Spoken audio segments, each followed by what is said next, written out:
Everyone, स्वागत है आप सभी का आपके अपने यूट्यूब चैनल पे।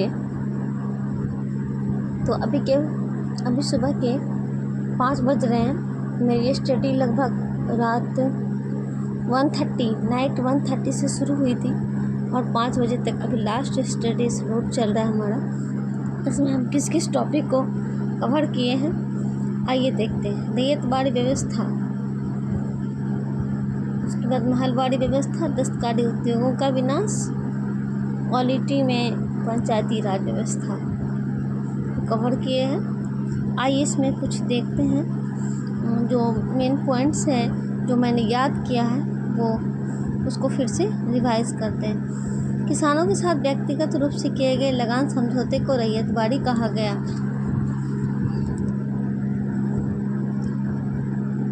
यह व्यवस्था मद्रास, बम्बई, पूर्वी बंगाल, असम और कुर्ग में लागू की गई। इस व्यवस्था के अंतर्गत ब्रिटिश भारत की 51% भूमि आई। इस प्रकार भारत के सबसे अधिक भूभाग पर यह व्यवस्था लागू की गई। कर्नल रीड और मुंडो नामक 2 पदाधिकारियों को 1792 में मद्रास क्षेत्र के नए जीते गए इलाकों में प्रशासन संभालने के लिए भेजा गया। उन्होंने जमींदारों से लगान वसूलने के बजाय गाँव के किसानों से लगान वसूले। देखिए इन लोगों की क्या नियत और नियति थी कि ज़मींदारों से लगान वसूले और ज़मींदारों से लगान वसूलने के बजाय जो गांव के किसान होते हैं, छोटे छोटे किसान होते हैं, उससे लगान वसूले। 1792 में रैयतवाड़ी व्यवस्था बारामहल जिले में पहली बार कर्नल रीड द्वारा लागू की गई। 1792 ईस्वी में, याद रखने की बात है, रैयतवाड़ी व्यवस्था बारामहल जिले में पहली बार कर्नल रीड द्वारा लागू की गई। मुंडो इसका कट्टर समर्थक था। भू राजस्व संबंधी आरंभिक प्रयोगों के बाद 1820 ईस्वी में व्यवस्था मद्रास में लागू कर दी गई और इसे सुचारू रूप से चलाने के लिए मुंडो को मद्रास का गवर्नर नियुक्त किया गया। 1825 ईस्वी में यह व्यवस्था बम्बई में लागू की गई तथा 1858 तक यह संपूर्ण दक्कन और अन्य क्षेत्रों में लागू हुई। इसकी मुख्य विशेषताएं निम्नलिखित थी। सरकार एवं किसानों के बीच कोई बिचौलिया वर्ग नहीं था। भूमि एवं स्वामित्व किसानों को दिया गया जिससे वे भूमि का विक्रय कर सकते थे एवं गिरवी रख सकते थे। लगान की अदायगी न होने पर भूमि जब्त की जा सकती थी। लगान अदायगी के प्रत्येक 30 वर्ष बाद पुनर्समीक्षा की जाएगी। इस व्यवस्था में किसानों को उपज का 1/2 भाग राजस्व के रूप में देना था। महलवाड़ी व्यवस्था, महल शब्द में तात्पर्य है जागीर अथवा गांव।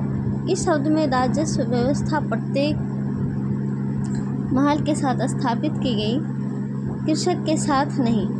ग्राम अथवा महल पर आधारित भूमि व्यवस्था के साथ रैयतवाड़ी बंदोबस्त की कुछ नीतियों को मिलाकर यह व्यवस्था लागू की गई। इस पद्धति के जन्मदाता हॉल्ट मैकेंजी हुए।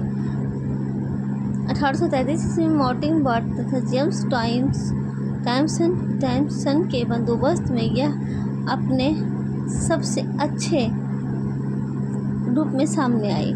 1855 ईस्वी में यह उपज का 1/2 कर दिया गया। इस व्यवस्था में पहली बार कर लगान तय करने के लिए मानचित्रों तथा पंक्तियों का प्रयोग किया गया। यह भूमि योजना मार्टिन बट के निर्देशन में तैयार की गई। इस व्यवस्था के अंतर्गत उत्तर प्रदेश, मध्य प्रांत और पंजाब प्रांत आते थे जो ब्रिटिश भारत के कुल भूभाग का 30% था। दस्तकारी उद्योगों का विनाश, शहरी हस्तशिल्प का विनाश। प्राक ब्रिटिश भारत का नागरिक हस्तशिल्प अत्यंत विकसित अवस्था में था। यहाँ की विधि कृतियाँ सारी दुनिया में प्रसिद्ध थीं। देशी राज्यों और उनके आधार के राज का हिंदुस्तान के शहरी दस्तकारों पर तत्काल बड़ा सीधा असर पड़ा, क्योंकि ये देशी राज्य शहरी दस्तकारी के सामान सबसे बड़े खरीदार थे। परिणाम स्वरूप उन वस्तुओं का उत्पादन कम हो गया।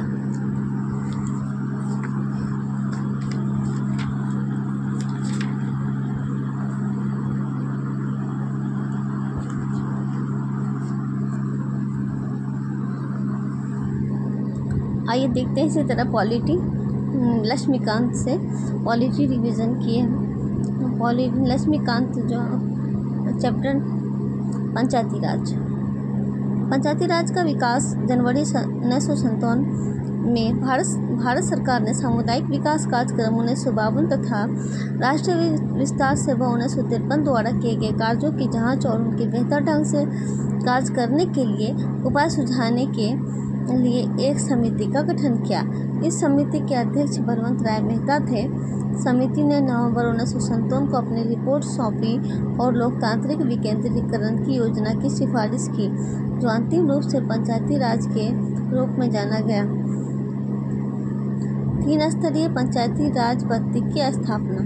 गांव स्तर पर ग्राम पंचायत, ब्लॉक स्तर पर पंचायत समिति, जिला स्तर पर जिला परिषद। ये तीनों स्तर पर आपस में अप्रत्यक्ष रूप से चुनाव द्वारा गठन जुड़े होने चाहिए। ग्राम पंचायत की स्थापना प्रत्यक्ष रूप से चुने प्रतिनिधियों द्वारा होना चाहिए, जबकि पंचायत समिति और जिला परिषद का गठन अप्रत्यक्ष रूप से चुने सदस्यों द्वारा होना चाहिए। ये सभी योजना और विकास के कार्य इन निकायों को सौंपे जाने चाहिए। पंचायत समिति को कार्यकारी निकाय तथा जिला परिषद को सलाहकारी, समन्वयकारी और पर्यवेक्षण निकाय होना चाहिए। जिला परिषद का अध्यक्ष जिलाधिकारी होना चाहिए। इन लोकतांत्रिक निकायों में शक्ति का उत्तरदायित्व का वास्तविक स्थानांतरण होना चाहिए। इन निकायों को पर्याप्त स्रोत मिलने चाहिए ताकि ये अपने कार्यों और जिम्मेदारियों को संपादित करने में समर्थ हो। भविष्य में अधिकारों के और अधिक प्रयत्न के लिए एक पद्धति विकसित की जानी चाहिए। तो इसी तरह से पंचायती राज लक्ष्मीकांत से इसकी रिवीजन किए हैं। फिर घटना चक्र PYQs भी लगाएंगे। राजस्थान देश का पहला राज्य था जहां पंचायती राज की स्थापना हुई। इस योजना का उद्घाटन 2 अक्टूबर 1959 को राजस्थान के नागौर जिले में तत्कालीन प्रधानमंत्री पंडित जवाहरलाल नेहरू द्वारा किया गया। इसके बाद आंध्र प्रदेश ने इस योजना को 1959 में लागू किया। इसके बाद अधिकांश राज्यों ने इस योजना को प्रारंभ किया। 1960 के दशक के मध्य तक बहुत से राज्यों ने पंचायती राज संस्थाएं स्थापित की। फिर भी राज्यों ने इन संस्थाओं में स्तरों की संख्या सीमित और परिषद के सापेक्ष उनका कार्यकाल, संगठन, कार्य, राजस्व और अन्य तरीकों में अंतर था। उदाहरण के लिए राजस्थान ने त्रिस्तरीय पद्धति अपनाई, जबकि तमिलनाडु ने 2 स्तरीय पद्धति अपनाई। पश्चिम बंगाल ने 4 स्तरीय पद्धति अपनाई। इसके अलावा राजस्थान आंध्र प्रदेश पद्धति में पंचायत समिति मजबूत थी। नियोजन और विकास की इकाई ब्लॉक थी, जबकि महाराष्ट्र में मध्यम जिला परिषद शक्तिशाली थी क्योंकि योजना और विकास की इकाई जिला थी, क्योंकि राज्यों ने न्याय पंचायत की भी स्थापना की, छोटे दीवानी या आपराधिक मामलों के लिए की थी। तो ये रहा हमारा डिवीज़न, उसको पंचायती राज व्यवस्था सीखें। तो इसी तरह से आप भी अपना घटना चक्र लूसेंट से रिवीजन करते रहें और उसके बाद आप अगर हैंड रिटन जो आपके हाथ से बनाए गए नोट्स हैं उसकी भी रिवीजन करते रहें। अब बचे हुए 3 महीने बचे हैं, लगभग 30 अगस्त को परीक्षा हो सकती है और फॉर्म भरने का भी डेट अनाउंस हो गया है 2 जून से। आप सब अपना बेस्ट देते रहें और पढ़ाई करते रहें, और कोई सजेशन और क्वेरीज हो तो हमें भी ज़रूर बताएं और मेरे चैनल को लाइक एंड सब्सक्राइब भी करें और हमें सपोर्ट करें। Thank you.